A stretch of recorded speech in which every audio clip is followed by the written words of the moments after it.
Good morning, everyone. Thank you so much for joining us today for the Spiritist Talk series promoted by the United States Spiritist Federation. We meet every Saturday morning at 11 a.m. Eastern Time. Today, I am so happy to be here and host this talk by our very special guest, Joe MUSSI, who will be discussing the Good Samaritan, a parable made for Christmas. Before we turn it over to Joe, I would like to do a short opening prayer. And at this point, I would like all of us to maybe close our eyes and take a moment to connect with God, connect with all of our spirit guides, our benefactors, all of those who have blessed us during this journey on earth. May our dear friend Joe receive the inspiration during his talk, and that all of us be touched by his words. So be it. Joe, welcome. Welcome to our talk. Today, we're just a few weeks before Christmas. Hope you and your family are doing well. It is so good to have you here and to me discuss such a relevant topic, right? We'll bring to us the parable of the Good Samaritan, and Joe will highlight Jesus' teachings. In this parable of the Good Samaritan, Joe will remind us what Jesus teaches, which is the kindness should be extended to all our brothers and sisters. And it's a true reminder to all of us of the spiritual meaning of Christmas that we should never forget. Thank you so much, Joe. Before Joe can tell us the message contained in this parable, I would like to formally introduce him. Joe MUSSI is speaking to us from Toronto, Canada, where he has lived since 1990. Joe is a co-founder of the Toronto Spiritist Society, TSS. This Spiritist organization has the goal of disseminating Spiritist teachings in English. Joe was the president of the Canadian Spiritist Council, representing Canada in the International Spiritist Council. Joe has had Spiritist provided Spiritist speaking engagements. So that's a tongue twister right there in Canada, Brazil, the US, and the Middle East. Joe is Brazilian from Rio de Janeiro. He has a background in electrical engineering. And just a friendly reminder to all of us, please send your questions, send your comments using the chat window. Joe will reserve time today to address any of those questions once he concludes his presentation. Joe, please take it away. Thank you so much, Marcia. It's always a great pleasure when I'm invited to speak to our friends in the US. Good morning to everyone. Hope everyone is going well, preparing for the holidays that are coming up very soon, and that everybody is still very safe from the pandemic that's still ravishing through this world and giving us a lot of things to think about.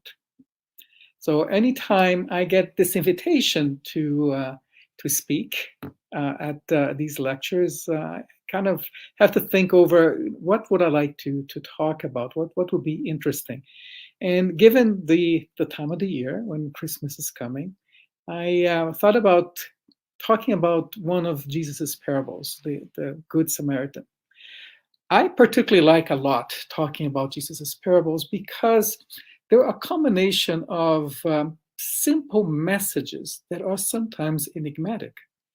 I remember, being brought up very young as a Catholic, that in Bible school or Bible classes, it's always the parables are really the essence of the education and trying to teach us some of the key messages that Jesus brought us in the gospel. And you might remember some things like this in the slide, some drawings, some cartoon-like stories that tell us the basic concept that the teacher's trying to impress upon us. And I always found, most of the parables easy to understand, even though there were some that are more complex because they seem to defy the very logic of what Christ is representing until we have a very much opportunity to grow up and understand them fully. I also like parables, like many things, similar to what happens to us when we're reading the Spirit's book, is that you can read it many times, but every time you read it, it seems to bring in some new things, some new aspects of it, no matter how simple or short the message is. And this is why I like this parable, the Good Samaritan. It brings an opportunity to discuss some important things that we must always remember as Spiritists and as Christians as well. So at the end, I will, as the title of this lecture is kind of tie this back why I thought this was a very interesting parable for this time of the year, for Christmas. Usually it's not associated this way, but I thought that there was an interesting angle that I like to bring and discuss with everyone who's listening here today. So if we get started, it's a very well known parable, but it only shows up in one of the Gospels, the Gospel of Luke. And it's very short. Really, this is what you see here is the whole passage that we get from Luke describing Jesus' exchange with a very high level doctor of the law, right? A master of the law. I won't read it now because I will take this and kind of bring it back step by step and kind of dissecting each one of these phrases one by one and kind of finding some interesting things to speak about. But in essence, as everyone here who is listening probably knows, it's a story about helping your neighbor, right?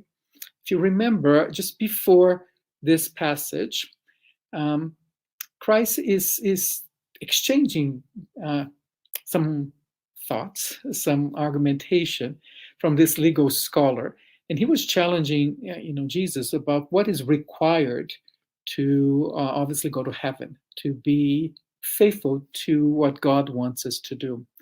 And Jesus first asked him, what do you think? What is your understandings of the law? And the scholar tells him, love God above everything else, but then love one another, love your neighbor as you love yourself. And then the question really came up, but who are your neighbors? Who do we have to love? And this is when Jesus then brings up this story, right? And it's an interesting story because it's simple in its very essence. It's about charity, about helping somebody else. But there's a lot of things that also he brings up, and a lot of nuances that has to also be contextualized to the time where Jesus was at over 2,000 years ago. So why don't we try to go a little bit deeper? Before we start in the breakdown, let's take this passage from the Gospel according to Spiritism. And this is found in chapter 15, item number 3. And it says, all the moral teachings of Christ resumes itself in the need for charity and humility. That is to say, in the two virtues which are contrary to selfishness and pride. In all of his teachings, Jesus indicates these two virtues as being the ones which lead to eternal happiness or reach us to the kingdom of heaven. Charity and humility are the two things which Jesus never ceased to recommend and for which he stands as an example. He also never ceased to combat pride and selfishness. Nor did he limit himself to the mere recommending of charity, but put it in a very clear and explicit terms as being the only condition for future happiness, right?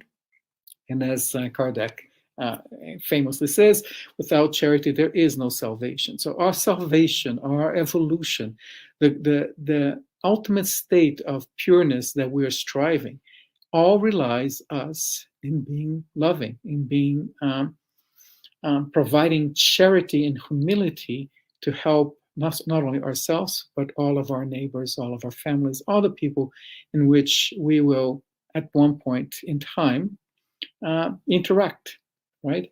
There is no bad side to charity. There is nothing that we need to be worried about except whether we're doing enough of it. And this is the real essence of this parable from Jesus.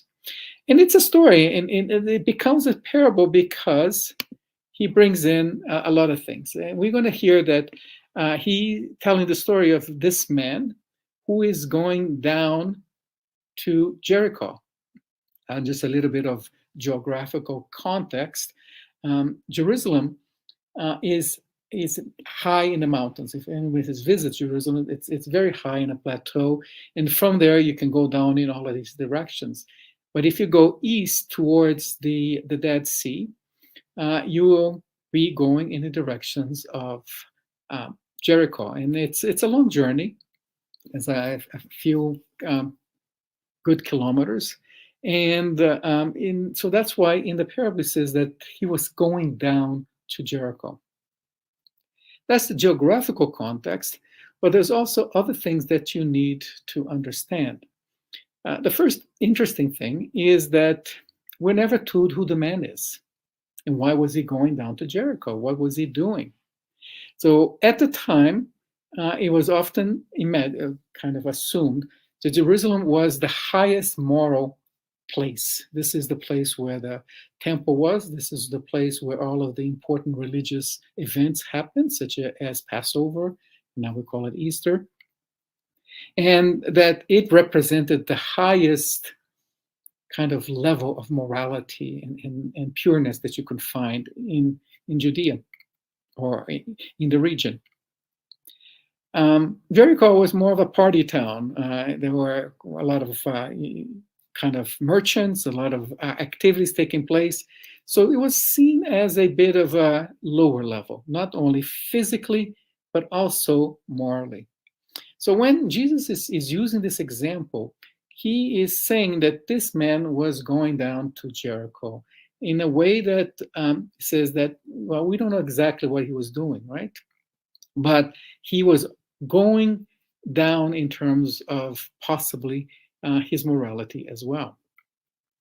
And this is important because we're going to see how this fits in into the whole discussion. I'll point out as well, the Samaria is shown at the top there.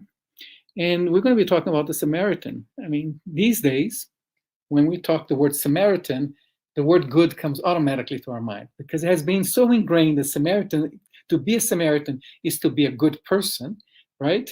That we don't necessarily understand that back in the days, back when Jesus was telling these stories, Samaritans were the opposite of good, especially or particularly for the other Jews, because you know that there was a schism a few hundred years before when the 12 tribes were separated.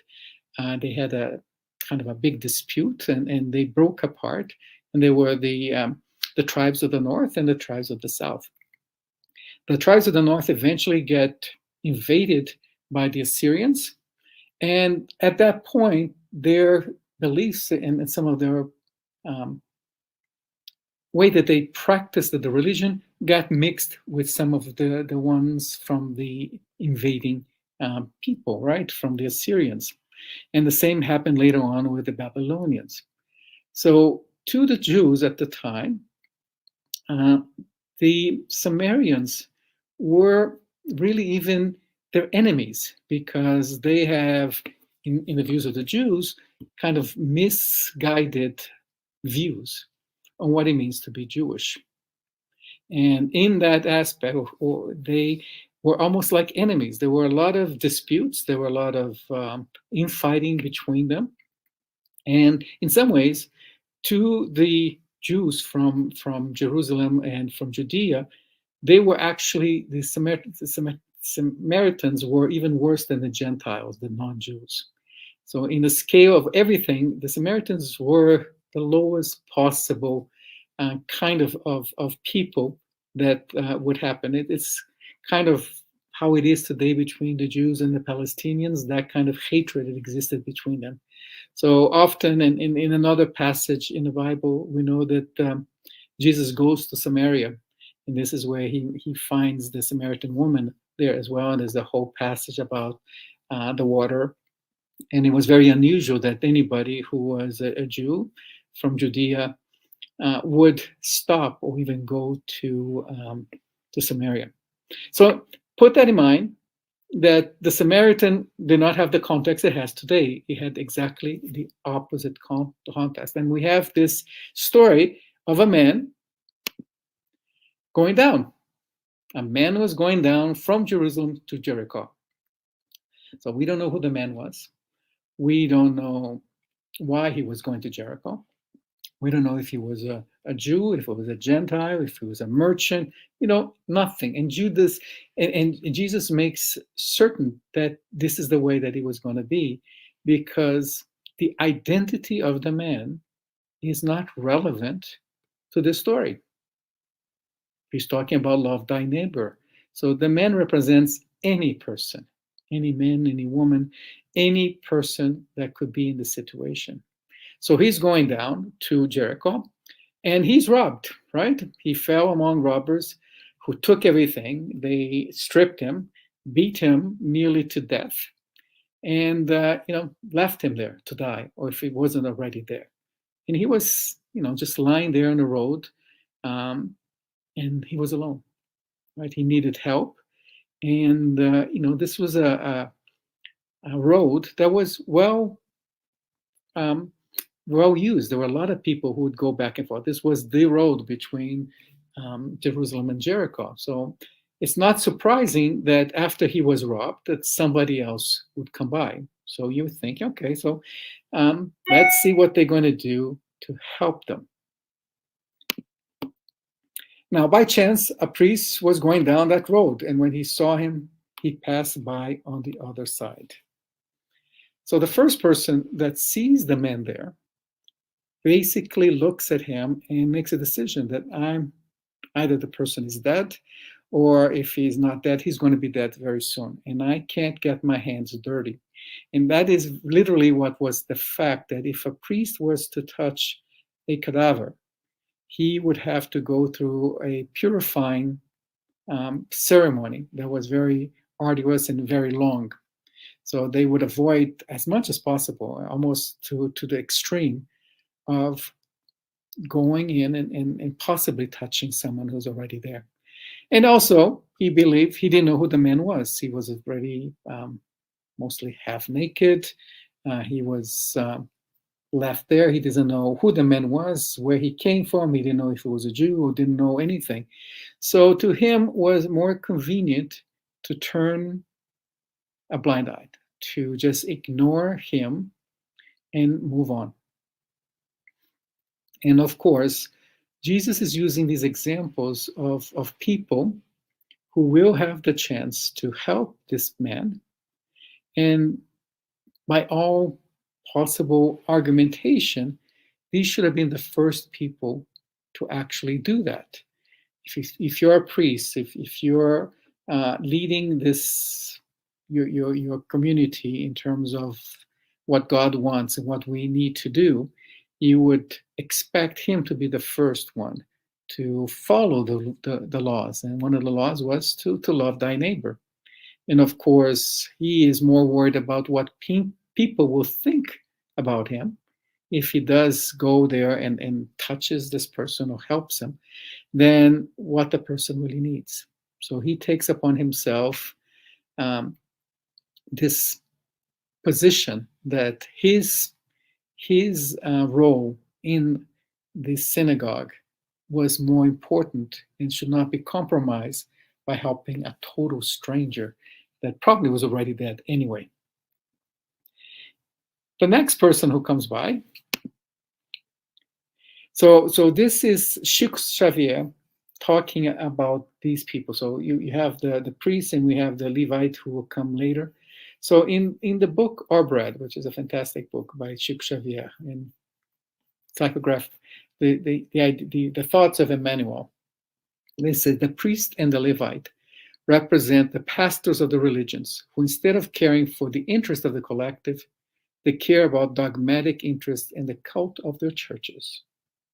So what Emmanuel is saying here is that it is obvious that their priorities were wrong. The priority should not be a church, should not be the cult, it should not be any ceremonies that are required, but rather should be about the people, about the interest of the individual and the collective. We commonly find people who declare tired of practicing the good. Let's be, however, certain that similar allegations don't come from a pure source. Yeah, and this is a lesson for all of us, because at one point, if we're going to start measuring how much charity, how much good we've done, is it going to come to a point that we think, oh, I've done enough for this month. I'll leave my charity for next month. It's a completely kind of reversed idea of what we should be doing. In fact, we should be thinking about, have I done enough charity? Can I do more, right? And Chico continues with, great prudence is essential when this or that circumstance induces us to reflect on the evils that assail us after the good that we believe we have sown or nurtured. If we get bored in the practice of good, such a disaster will express in truth that it has not yet been possible for us to emerge from ourselves evil. That's a very strong word, right? We get bored in the practice of good. If we understand that charity is the path, love is the path for our evolution, what does it mean when we get bored of doing it? It means that we have given up. Essentially, we're saying that we think we've evolved enough, and this is as far as we're going to go. And this is obviously what he says, coming from not from a pure source. Those thoughts are wrong. They lead us to the wrong path. They lead us to selfishness. It says, okay, if I think I'm bored of practicing good, what I will practice in its place is selfishness, because I will focus more on my needs than the needs of other people. Now, obviously, we're not saying that you should not care about yourself or your family and do things, but it is in the balance and how you put that equation together in your life that will really matter. When can you focus your activities towards goodness, practicing charity, practicing assistance to others? This is what will eventually drive your progress, being what we say, being a little bit better tomorrow than I am today. So if we continue on the in the Bible, we have Paul telling us, and you brothers, do not tire of doing good. So Paul's reminding us that exactly what Emmanuel was expressing in the previous page is that we cannot tire of doing good. That is the end of our path for salvation. It's the opposite of the direction that we should be going for.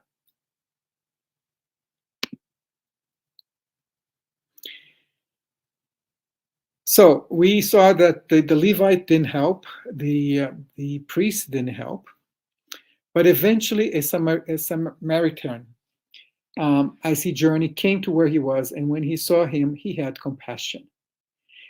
And it's interesting what God says. He said he had compassion. That is a very strong feeling, right? That we have for one another. It is the essence of our ability to connect to one another. What he is implying is that the other two did not have compassion. They could not connect with the suffering of that poor man that was there in need of help. But the Samaritan got it. He had that exact feeling of compassion, that strong desire to help. And that's what he did. So he went to him and bound up his wounds, pouring on oil and wine. Then he set him on his own animal and brought him to the inn and took care of him. So what he's doing is he's taking the man to the nearest place where he can be assisted. He took his own ride, right? probably a donkey or a horse, and walked with him all the way to the nearest place, the nearest town where they had an inn, and took care of him. And that's what the man needed, right? Somebody to help him just get out of that position. He lost all of his possessions. He was beaten. He was hurting. He was injured. He needed help. But the Samaritan didn't just stop there. He could have just simply taken him to the town and says, oh, guys, you go ahead, you take care of this poor man. He has been obviously attacked. Wasn't me, but I brought him here. And that would have been, already some charity. He would be helping him and then letting other people help that same man. But this Samaritan was, like he said, he was really struck with the compassion for the man. So not only did he take him to the inn, he goes beyond, right? He stays with him to the next day, right? And gives 2 pieces of coins, 2 denarii, and gave them to the innkeeper, saying, okay, this man is going to take a while. He's going to need some more time, right, to heal. Please take care of him. And whatever you need, spend. If you need to spend more, I will come back and repay you.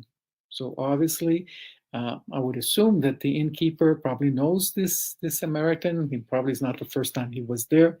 But in essence, not only did he take care of him on his immediate needs, but he's also supporting him for the other needs that he's going to have in the coming days until he can recover and then eventually find a way back home.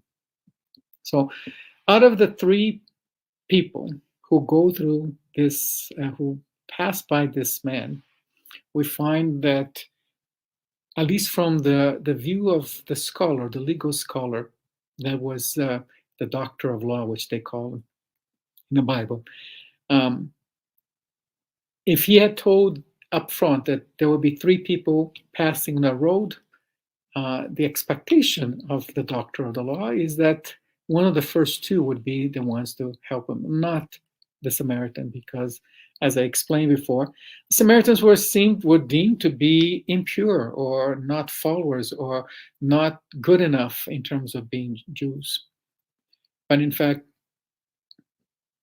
what Jesus is stressing this, obviously, this is a parable. It's not necessarily a true story, but he's telling him that in our day-to-day lives, we can expect charity, assistance, help from different people. And sometimes is the person that you least expect who's going to step up and do the right thing. Come in, do what's necessary, and make sure that you're taken care of as you're required.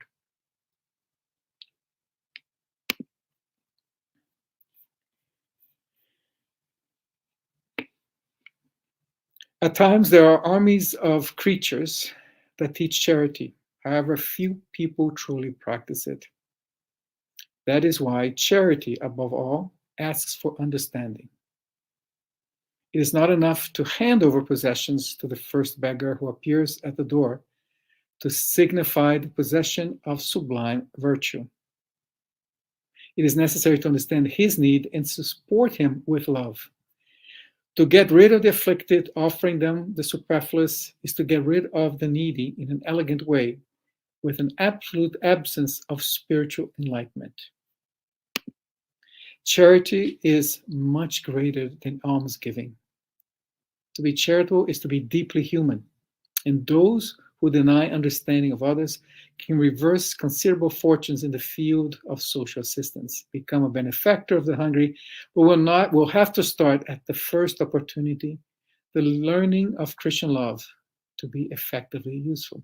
This is a beautiful passage that I pulled out from the book Lazarus Redeemed by Chico Xavier and Imam Brother X, right? And it's really profound in what it's telling us, right? So if we go back to the previous page, in his explanation here, in his dissertation, Brother Ask is saying that, yes, people need charity in terms of probably the material needs. So the man in Jesus' parable, needed physical help right away. He was beaten, he was injured, he was dying, he was probably thirsty, hungry. They had all of these needs that needed to be obviously addressed. But he also had other needs that are not just the physical needs. He needed understanding, right? As we say, we needed to connect. The empathy of our connection with our neighbors is as important as whatever physical assistance we can give them. And this is why charity asks for understanding. So before you give a coin to someone on the street that's begging, try to connect with them, try to be empathetic to their needs, and that you're giving this truly as compassion, not just to get rid of that person or to make you feel good, is to understand that possibly one day, maybe you could be in a situation, not exactly as that, but who needs help? And how do you do it? How do you ask for help? How do you kind of need to be so humble as to understand that you need help? So this is why Brother X here is telling us that it's necessary to understand the needs of those we're going to help, and then support him with love, right?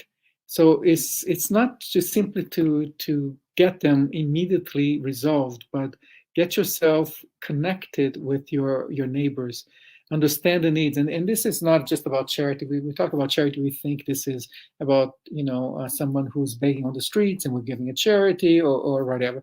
Charity is much bigger concept. It's how we relate to each other at every point. So charity might be understanding a person, an elderly person who is alone and trying to go day by day, especially now that we have this pandemic. This is happening a lot. Is to understand that they are suffering with their loneliness and see how we can help. It is obviously with your children, with your family, your spouse, your friends.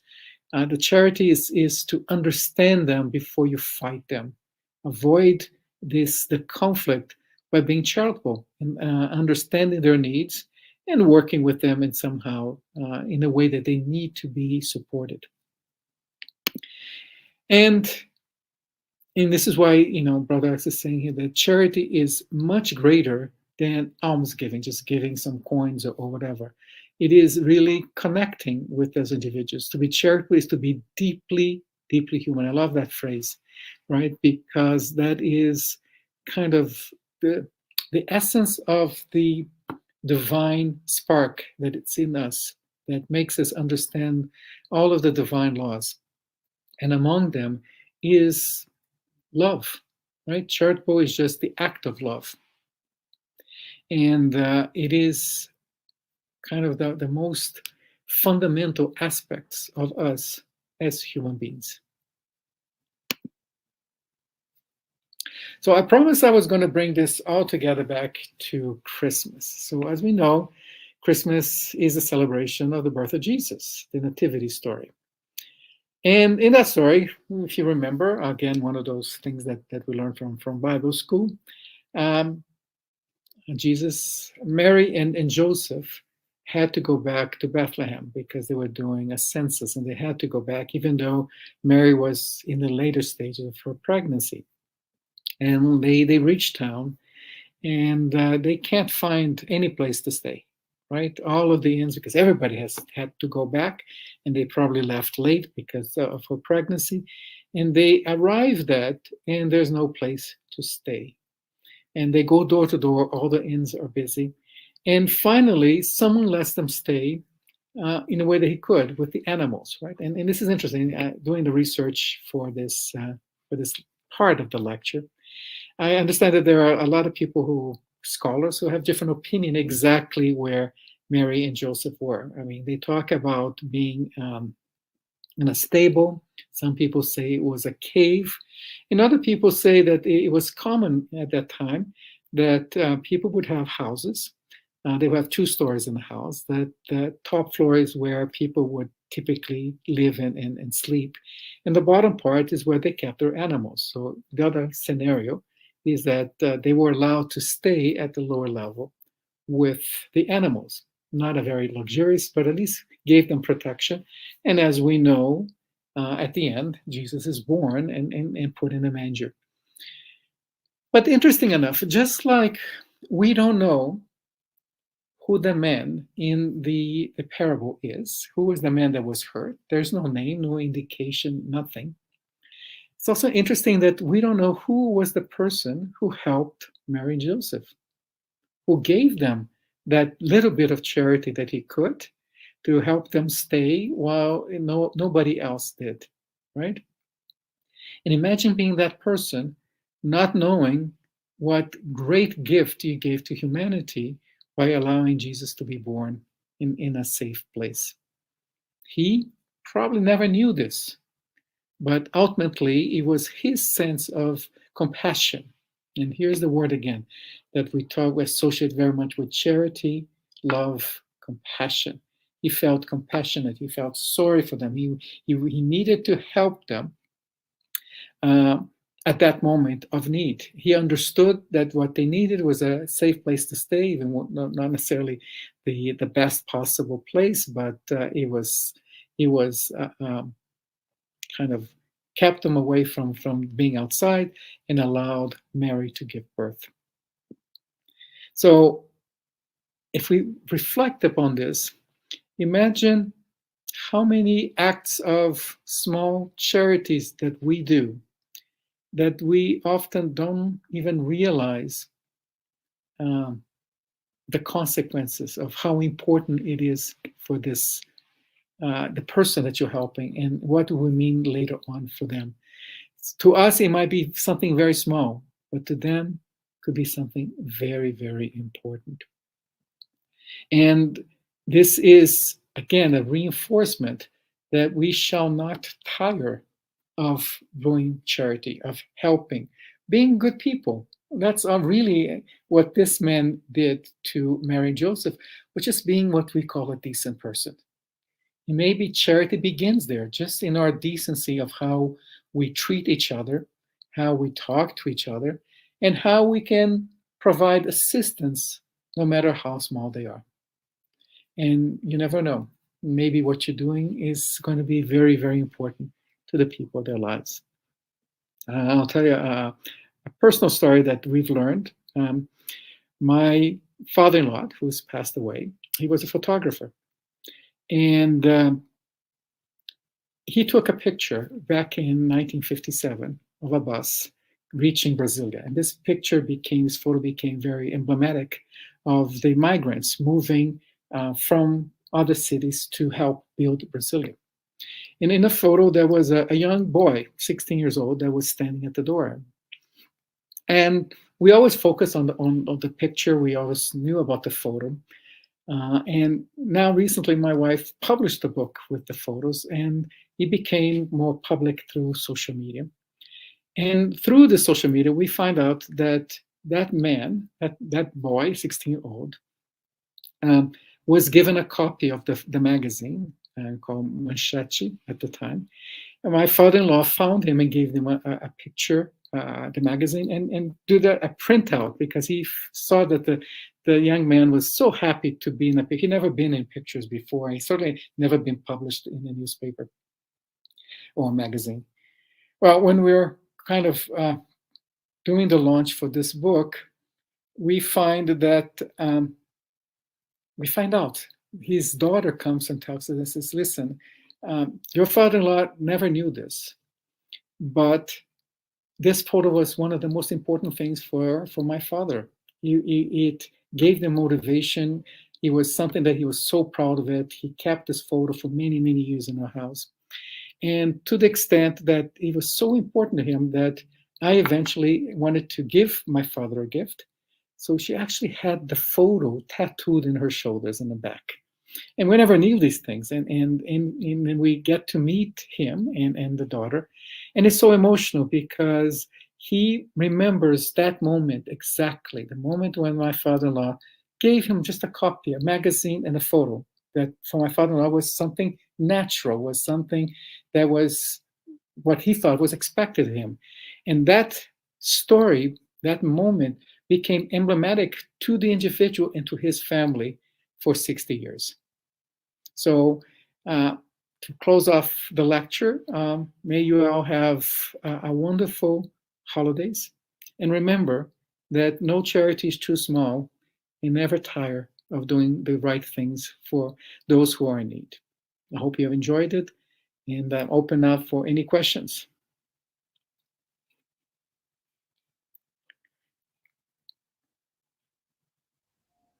Need to unmute myself. Sorry for that. Thank you. Thank you, Joe. Thank you, everyone who's here. Let's see if we have any questions for you or comments that you can address. So I see the first one where we hear, you mentioned, Joe, parables are simple and revealing different levels of meaning. Can you explain why did Jesus specifically choose to use this medium for conveying his teachings? Well, to us, it might seem like he chose this, but if you go back 2,000 years, most people did not know how to read and write. There were no magazines. There were no, everything, the life was verbal. And lessons were given by word of mouth, right? People would tell stories. Storytelling was a natural way of teaching. So if you were an elderly, you would tell stories of the past and you would explain to them. And all of these teachings had a purpose. So they would tell stories, and not all of the stories were necessarily true. Some were embellished, some were changed for the purpose of passing on a specific message. So Jesus was just a man of his time, right? He was doing what others would do, right? Except, for example, in a religious aspect where it was very rigorous, the stories and all of the teachings. But in the colloquial, in the day-to-day interaction of people, these stories get passed on from one person to another, from grandfather to father to grandson, right, or granddaughter. So these were all very much verbal. And Jesus obviously needed to communicate with these people in their own language, in the way that they understood. So it was, to me, I would say it was the natural thing to do at that time. Absolutely. Great thought about the oral tradition, right? And history. You remember. Thank you. Let me see if we have another one. Paul Jacoby. Hey, Paul, thank you so much for your question. He asks, it sounds as if charity is based more on the intent of love than the act of giving. Is that correct? Well, I would say that the act of charity begins with the intent of love. But then there needs to be an action associated. So we can't just stop at the intent. So what we often say is charity is love in action. So you begin with the love and you make an action out of it. You do something, being empathetic, being listening, talking to people, helping them. These are the acts. These are the action that is associated with the first thought of love. So you're right. We start with the intent of love, but then we can't just stay on the intent and not do the action. We have to do the action too. Absolutely. Thank you. Thank you so much, Paul, for the question. Let me see if we have another one. So we have the one that says, in a time of divided opinions and radical positions, how can we practice charity toward those that think different than us? Great question here. Yeah, it's a great question and a very difficult question. Obviously, we're experiencing a level of radicalization of our ideas, of our beliefs that we hadn't seen before. And unfortunately, that same technology gives us the ability to have these virtual calls is also allowing the proliferation of extreme thoughts. Mm-hmm. And I think what Brother X told us in that passage is fundamental, right? It's all about understanding. Understanding does not mean you agree. Understanding is that at least you try to see that other people might have different ideas and they may not be the same. And rather than focusing on our differences, we should be trying to focus on what we have in common and how we can find common solutions to the problems that we have. It's being loving. And again, it sometimes can be very difficult to find an agreement, but try to keep the dialogue open. Sometimes we have to break the dialogue just to give a little bit of breathing room across the sides. But unfortunately, what we're seeing is that there is no breathing room because this separation keeps being kind of increased through social medias and other things that we have that seem to make us harden us rather than make us more loving. Yeah, I would even add something that when we start to talk about understanding, which does not mean agreement, right? In this case, but understanding in terms of comprehension, the larger view of who we are as people, as individuals. We all bring our own baggages, and that also means great suffering, even though we come from different, sense of what is right, based on our culture, based on those baggages.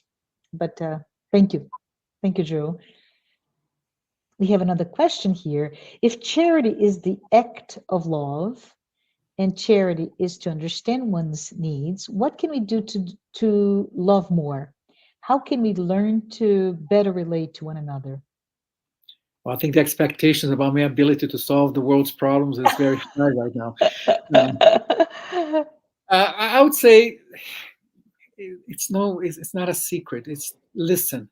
If we listen and we shut up and we just hear what the other side is saying rather than shout back, it's a start. It's a In very some good cases, we point. might be too far apart, but at least we're not kind of screaming at each other. Yeah, I even would think that you mentioned just before we closed your talk, you said it may start with being decent, right? Yes. And being decent should include listening. So very very good point. How do we do more? Well, let's think how we start. Charity is talked a lot and practiced much less. What are we doing wrong? Well, in some ways, I don't think we talk enough about the good things that are done in the world. That's part of my view of why we're kind of separating or distancing ourselves, because we talk about the bad Mm-hmm. things, the things that Mm-hmm. we don't agree, right? And often we don't talk enough about the good things. There's a lot of charity going on. This is the people are essentially good people, and Mm-hmm. they we haven't stopped being charitable, but we have started to be less understanding of those that we don't agree with. Very good point. Uh, so I think we need to talk more about the real charity, right? Which we heard in the passages. It's around understanding each other, connecting, the empathy that we have with each other. It's not necessarily just the money that we give to others, right? And we've Correct. seen a lot of good examples of love and charity during this. Still, there's always good examples and there's always bad examples. So let's talk more about the good examples and hope, like Jesus did, that by being a living example, you're encouraging others to do the same. Love it. Love it. Thank you for that. I think this is a very, very powerful message for us to not only understand the teachings of this parable, but also the call. The call to action is, let us be more charitable. Let us keep going in the path of learning to love in a way that is meaningful. But we have come to the end of our talk today. I just wanted to thank you, Joe. I want to also thank everyone who watched this live talk and those who have been following us, our weekly talks. This is a reminder that next Saturday, December 11th at 11 a.m. Eastern, please don't miss a great event. We'll have representatives of various Spiritist federations in the US speaking about the women of the gospel. I would like to invite all of you to come back and to listen to representatives of those federations, such as Dan Assisi, Ligia Carvalho, Lívia Uehara, Yasko Aracaya, Peter Hayes, and Marcelo Neto. But before we say goodbye, I would ask, Joe, would you mind please closing our talk today with a prayer? It would be my honor. Thank you. Let us lift our thoughts to God, our Creator, who has allowed us to exist and to come here this day to hear these beautiful words that come from Jesus' gospel. It is always a blessing to be able to study and try to understand more and more the important lessons that our Master left with us. We also thank all of our spiritual friends who are always present in our day-to-day activities and events like this, who are inspiring us, who are encouraging us, who are guiding us in the right words, in the right thoughts to present and share among each others. And I thank everyone for coming here and joining us and spending this hour learning about these things. I hope everyone has a safe week. I'm looking forward to the lecture on next Saturday. Thank you very much. Thank you, everyone.